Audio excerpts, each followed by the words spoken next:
Bugun bir lahza o'ylab ko'raylik. Ertalab ko'zimizni ochdik, nafas oldik. Yurib turibmiz, qancha insonlar aynan shu ne'matlarni orzu qilib shifoxonada yotibdi. Biz esa ba'zan bor ne'matlarimizni unutib, yo'q narsalarimiz uchun noliymiz. Alloh taolo shunday marhamat qiladi. Agar shukr qilsangiz, albatta sizlarga yana ziyoda qilaman.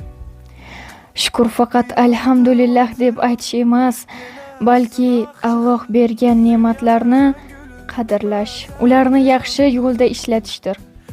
Unutmang, insonning baxti mol dunyosi ko'pligida emas, balki qalbidagi shukurdadir. Shukurli insonning qalbi xotirjam, hayoti barakali bo'ladi. Alloh barchamizga har bir ne'mati uchun shukr qiladigan bandalardan bo'lishni nasib etsin. Şükür sana Allah'ım, bugünüme sabahıma